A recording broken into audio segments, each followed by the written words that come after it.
Assalamualaikum warahmatullahi wabarakatuh. Bapak Ibu pendidik dan teman-teman mahasiswa, salah satu pendekatan yang digunakan dalam pembelajaran adalah pendekatan ilmiah atau scientific approach. Mari kita coba bagaimana menggunakan pendekatan tersebut dalam pembelajaran.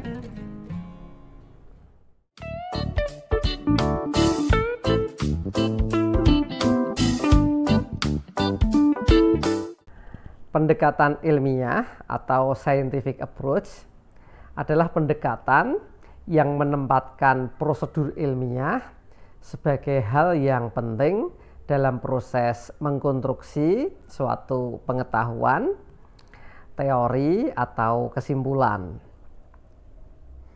Suatu kesimpulan atau tesis dianggap sebagai sebuah kebenaran jika diproses melalui tahapan atau prosedur ilmiah, bukan cukup diyakini atau berdasarkan pendapat yang mayoritas sekalipun, bukan. Jadi harus didasarkan pada proses atau prosedur ilmiah.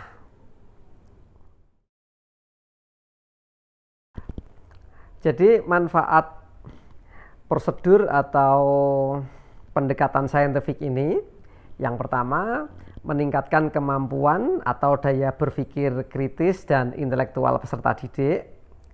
Yang kedua, meningkatkan kemampuan untuk menyelesaikan masalah dengan prosedur dan tahapan yang ilmiah, rasional, dan kesimpulannya bisa dipertanggungjawabkan.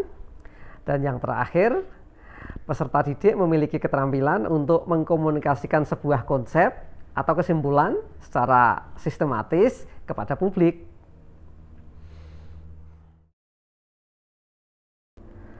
Prosedur atau tahapan pendekatan saintifik ini dimulai dari kegiatan mengamati, menanya, melakukan percobaan, menalar, dan yang terakhir mengkomunikasikan proses menalar dan kesimpulan yang sudah diperoleh tadi.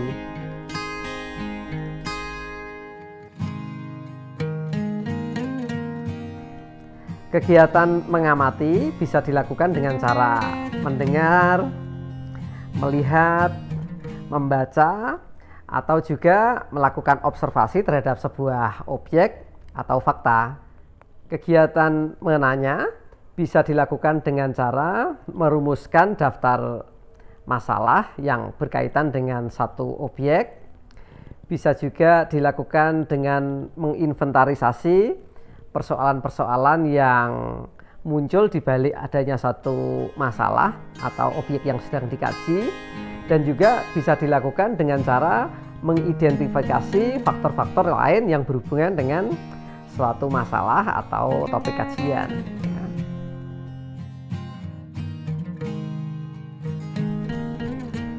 Pada kegiatan experimenting, peserta didik bisa melakukan percobaan yang sesuai dengan karakter materi yang sedang dipelajari. Kalau materi itu sifatnya fisikal, bisa dilakukan percobaan di laboratorium. Kalau materi itu sifatnya sosial humaniora, bisa dilakukan percobaan menuliskan sebuah konsep, desain, program, dan sebagainya. Pada tahapan menalar, peserta didik bisa melakukan proses mengelompokkan data yang sudah diperoleh, mengklasifikasikan data berdasarkan kebutuhannya, kemudian melakukan analisa dan mengambil sebuah kesimpulan. Nah, dari kesimpulan yang sudah diperoleh tadi, pada tahapan yang kelima, communicating, peserta didik didorong agar memiliki keterampilan untuk mengkomunikasikan sebuah konsep yang diperoleh melalui prosedur ilmiah.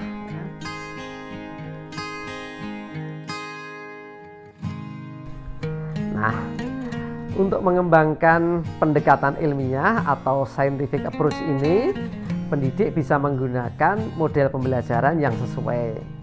Misalnya bisa dipilih model pembelajaran berbasis project atau project based learning, problem based learning, inquiry based learning, atau juga discovery based learning ya. Silahkan dipilih yang paling sesuai dengan karakteristik materi yang sedang dikembangkan.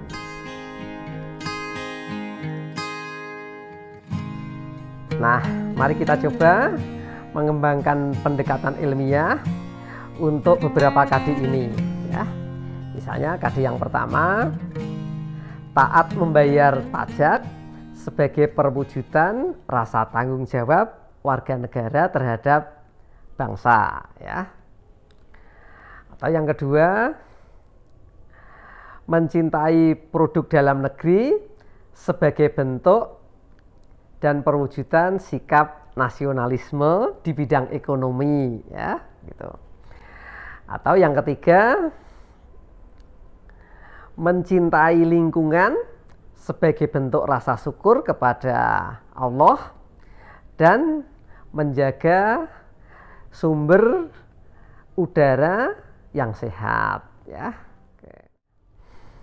Bisa juga Anda coba mengembangkan pendekatan saintifik untuk KD mengelola sumber daya alam untuk kesejahteraan umat manusia secara bijaksana gitu ya.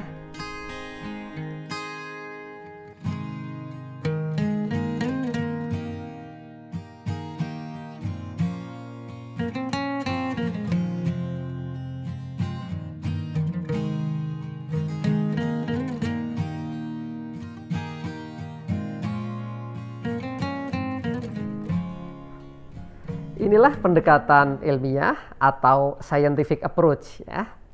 Marilah kita terus mencoba mengembangkan pendekatan ini agar mendorong kemampuan peserta didik mengambil kesimpulan atau keyakinan berdasarkan prosedur dan tahapan ilmiah ya.